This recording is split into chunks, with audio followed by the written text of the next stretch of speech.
जैसे अगर हम अपने शरीर को देखें तो हम खोजेंगे भी शरीर कहाँ से आया।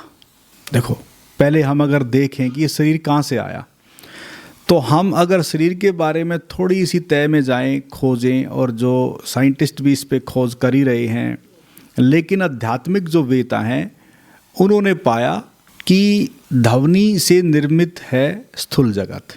क्या पाया उन्होंने? ध्वनि से निर्मित है स्थूल जगत, यानी कि ध्वनि से ही ये पूरा का पूरा जो मास है, जो चारों तरफ हम ब्रह्मांड देख रहे हैं, उसी का एक किस्म से इकट्ठा हो गया रूप है। उसी इकट्ठे हो गए रूप को हम पृथ्वी के तौर पे देख रहे हैं, और पृथ्वी को जब हम देखते हैं तो इस पृथ्वी पर ही जीवन है। ज़्यादातर अभी आसपास जो खोजबीन की है वहाँ जीवन अभी तक नहीं लगता, लेकिन इस जीवन को पनपने में, इस जीवन को यहाँ पृथ्वी पर आने में 5 तत्वों का एक किस्म से बैलेंस होता है, और तब कहीं जाके जीवन आरंभ होता है। इसका मतलब जीवन, ये जो शरीर है, इस शरीर में उन्हीं 5 तत्वों का एक जोड़ है।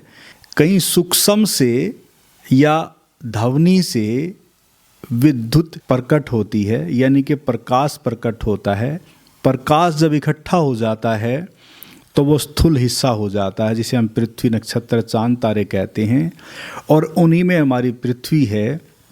और प्रत्येक तत्व के भीतर 3 अणु विद्यमान हैं, जिसे हम इलेक्ट्रॉन, न्यूट्रॉन, प्रोटॉन कहते हैं, और उन्हीं विद्युत का संग्रहित ये पृथ्वी है, और उन्हीं विद्युत का संग्रहित हमारा ये स्थूल शरीर है।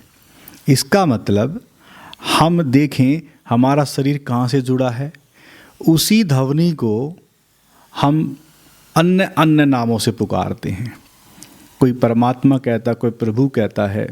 इसको थोड़ा समझ लें, यानी कि शरीर वहाँ से आया, ठीक है, और सभी जीव जंतु इस रूप में प्रकट हुए। तो अब थोड़ा सा आप भीतर जाएं, और थोड़ा सा हमें गहरे में जाना है, यानी कि हम ऊपर से नीचे तक अगर खोजें तो हम शरीर पर आ गए। अब शरीर के भीतर क्या है, थोड़ा देखें। शरीर के भीतर क्या है? शरीर किसके कारण जीवित है? क्या कारण है? हम देखेंगे कि श्वास है। श्वास इस शरीर को क्या रखती है? जीवित रखती है। फिर हम देखते हैं कि और क्या है, जो हम ये वाणी या जो बातचीत कर रहे हैं, जो ये अभी बैठे हैं जिस विषय के लिए, सेलिब्रेटिंग जो लव मेडिटेशन है, इस पे जो हम बातचीत कर रहे हैं, ये एक मन का आयाम है ना। तो इसका मतलब हमारे भीतर मन है, ऐसा ही है ना।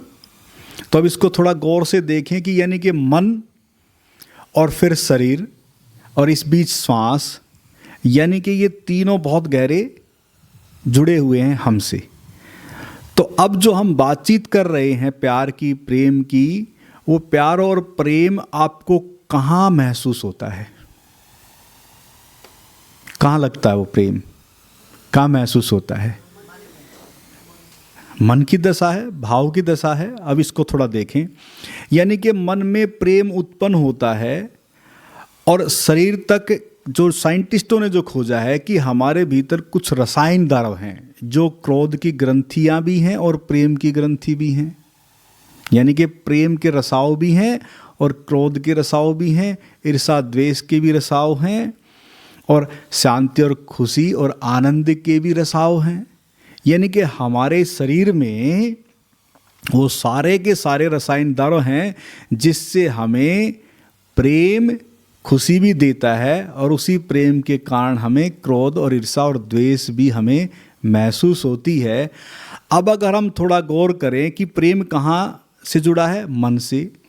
अब मन सूक्ष्म है और शरीर स्थूल है।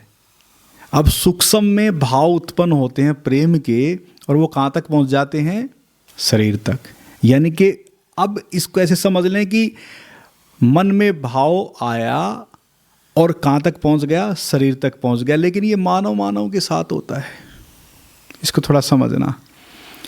अब जब शरीर तक अगर आपका प्रेम जब जन्मता है, तो हम इसे शारीरिक आकर्षण बोलते हैं। क्या बोलते हैं? शारीरिक आकर्षण, जो प्राकृतिक शरीर से जुड़ी हुई एक अवस्था है। इसी अट्रैक्शन के कारण हम एक दूसरे के प्रति शरीर को देखकर भी हम कई बार आकर्षित हो जाते हैं। अब शरीर को देखकर का जो आकर्षण है उसे हम सौंदर्य कहते हैं। अब उस सौंदर्य का संबंध कहाँ है, अब इसको देखें, वो भी मन में बैठा है। यानी कि प्रेम की भावदशा भीतर बैठी है और सौंदर्य भी कहाँ बैठा है, भीतर बैठा है। अब थोड़ा सा गौर करें, जैसे मान लो जब बच्चा जवान होता है, और जब जवान होता है बच्चा, जो सबसे पहला जो प्रेम का जो बहुत गहन अनुभव होता है, देखो माता पिता से एक अलग प्रेम की दशा है, लेकिन अगर आप अपने से अपनी ईमानदारी से अगर अपने भीतर झांकें तो जब बच्चा जवान होता है, जब किसी के आकर्षण में जब पड़ता है, या हमारे पड़ाव भी ऐसे रहे होंगे, या किसी के प्रति भी जब उसकी भाव दशा ऐसी जब हो जाती है, तो समझ लो कि वहाँ से प्रेम किसी कारण कहाँ जन्मता है, हमारे भीतर। अब देखो कारण कोई बन रहा है, लेकिन देखा जाए तो प्रेम और सौंदर्य तो भीतर था, आपके भीतर ही तो था, लेकिन वो क्या हो गया, किसी के कारण वो डिस्कवर हो गया, बस भीतर ही था लेकिन माध्यम कोई बन गया और उस कारण हमारे भीतर प्रेम प्रकट हो जाता है। अब वो जो प्रेम प्रकट होता है तो हम सोचते हैं कि उस कारण हुआ है, और हम उसके प्रति, उसके मन के विचारों के प्रति, दूसरे के भाव के प्रति और दूसरे के शरीर के प्रति, दोनों के प्रति हम आकर्षित हो जाते हैं। और दूसरा महत्वपूर्ण हो जाता है, जो कि देखा जाए कारण बना है, क्योंकि आपके डिस्कवर का सौंदर्य भीतर था, प्रेम भीतर था, सब कुछ भीतर ही तो था, बस वो प्रकट हो जाता है और हम फिर उसकी आसक्ति में, उसके प्रेम में, उसके मोह में हम पड़ जाते हैं, क्योंकि वो इतना गहन अट्रैक्शन है, क्योंकि इतना प्रीतिकर सौंदर्यपूर्ण प्रेम जब आपके भीतर जन्मता है, जिसके कारण वह जन्मता है, तो उसे आप छोड़ते नहीं जल्दी सी, सोचते कि तो मेरे पास ही रहे, मेरे पास ही हो, बस ये तो यहीं रहे। इसलिए ज़्यादातर प्रेमी और प्रेमिका जो है वो अपने सोचते कि एक दूसरे के पास रहे। अब जो ये प्यार है, ये जो प्रेम है, इसे कहते हैं शारीरिक आकर्षण या मन या भाव से संबंधित प्रेम। और अब साथियों मित्रों, एक और प्रेम भी होगा, आप थोड़ा गौर करना। जैसे ये तो एक शारीरिक या किसी भी रूप में प्रेम है, हो गया। अच्छा, कोई ऐसा भी है कि अपने स्वयं से भी प्रेम करता हो? अपने स्वयं से हम प्रेम क्यों करते हैं? स्वयं को जब प्रेम करते हैं तो उसके पीछे कारण क्या? अच्छा, शरीर को कौन रोगग्रस्त करना चाहेगा? शरीर को कोई रोगी बनाना चाहेगा? कोई नहीं बनाना चाहेगा। शरीर को आप सब क्या करना चाहते हैं? तो शरीर को अगर स्वस्थ करना है तो शरीर को क्या करना पड़ेगा भाई? प्रेम देना पड़ेगा, शरीर के प्रति संवेदनशील बनना पड़ेगा, है ना। अब अगर आप पहले तल पे ही, जिसको हम शरीर कहते हैं, अगर इस शरीर को अगर आप प्रेम देंगे और इसका ख्याल रखेंगे अच्छे से, क्योंकि कमाल देखो ना कैसी मशीन है हमारी, 70-80 साल चलती है बेचारी, तो इसे कैसे रखना चाहिए? अगर एक गाड़ी लेके आते हैं जिसकी 10 साल में याद है, अब तो गवर्नमेंट ने 10 साल कर दी, उसको कैसे रखते हैं आप? अच्छे रखते हैं, साफ़ सुथरी रखते हैं, फिर सर्विस टाइम पे कराते हैं, है ना, सारी चीज़ का ख्याल रखते हैं ना। उसका तो हम ख्याल रखते हैं, इसका क्या करें? जैसे उसको ही प्यार देते हैं ना आप, उसको भी तो प्रेम देते होंगे ना। तो ऐसे ही अगर आप अपने इस यंत्र को, जो 60-70 साल चलने वाला है, और हो सकता ज़्यादा भी चले, अगर इसकी ठीक ठाक अगर देखभाल की जाए अच्छे से, हो सकता है कि ज़्यादा भी चले। तो इसलिए पहला प्रेम आपका कहाँ बनता है? स्वयं से। किसको प्रेम करेंगे आप? लेकिन अध्यात्म में तो सिखाया कुछ और जाता है, ज़्यादातर शरीर को तपाओ, शरीर का जितना भी हो सकता है कि उल्टी सीधी बहुत सारी तपस्या हैं जो शरीर से जुड़ी हैं। सीधा सा मतलब है कि हमें स्वस्थ रखना है शरीर को, तो हम शरीर का ख्याल रखेंगे, ठीक है ना। अब हम स्वयं से प्रेम का जो कारण है शरीर के स्वास्थ्य का, क्या मन को भी स्वस्थ रखना चाहेंगे? तो मन का भी ख्याल रखना पड़ेगा, मन का भी ध्यान रखना पड़ेगा। तो मन के प्रति भी हमें अपने आप का ख्याल, स्वयं का ख्याल रखना पड़ेगा और मन को प्रेमल बनाना पड़ेगा। सीधा सा मतलब है। अब धीरे धीरे हम अपने स्वयं के प्रेम को भी समझ रहे हैं कि हमें दूसरे का तो ख्याल ठीक है, जिसके कारण प्रेम जन्मा उसका तो ख्याल रखेंगे, वो तो आपकी एक बहुत बड़ी प्रेम की आसक्ति है, लेकिन अपने आप को नहीं भूलना भाई, अपना भी ख्याल रखना ना, नहीं तो लैला की तरह, मजनू की तरह गड़बड़ हो जाए। देखो ना, मजनू पागल हो गया था, और कैसे पागल हो गया था उस लैला के चक्कर में। अब वो राजा बोला कि अरे भाई, इससे सुंदर और बहुत हैं लड़कियां, आप देख लो, उनको देख लो। लेकिन मजनू कहता है कि नहीं, लैला तो है ही नहीं। अब उसको ध्यान दें कि राजा को थोड़ी ना मतलब है, क्योंकि प्यार जिसके भीतर प्रकट हुआ है, अब महत्वपूर्ण तो उसके लिए है लैला, और किसी के लिए लैला महत्वपूर्ण नहीं है। और तो उससे सुंदर बहुत होंगे लड़कियां, लेकिन वो इतना दीवाना हो गया, इतना पागलपन में चला गया कि भाई उसके अलावा उसको कुछ और नज़र नहीं आया। यानी कि वो बेहाल हो गया, बेसुध हो गया, शरीर पता नहीं कैसा हो गया, सब गड़बड़, भूख प्यास कुछ नहीं, बस केवल लैला लैला लैला। अब क्या कहोगे इसको, अपना ना शरीर का ख्याल ना मन का ख्याल, गड़बड़ हो गई है ना मजनू के साथ। अपने स्वयं से प्रेम, और फिर कोई और भी प्रेम है, कोई और भी प्रेम का आयाम हो सकता है। अच्छा, ईश्वर से प्रेम। ईश्वर से किस किस का प्रेम है?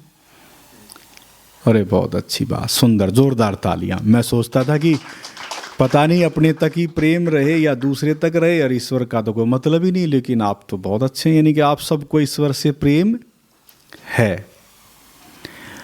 तो बस समझ लो कि जहाँ से प्रेम प्रकट हुआ है वही एक द्वार है जो शरीर से जुड़ा है, वही वह द्वार है जो मन से जुड़ा है, वही वह द्वार है जो हमारी भावना और कामनाओं से जुड़ा है। यानी कि मूल में आप किसको पाओगे?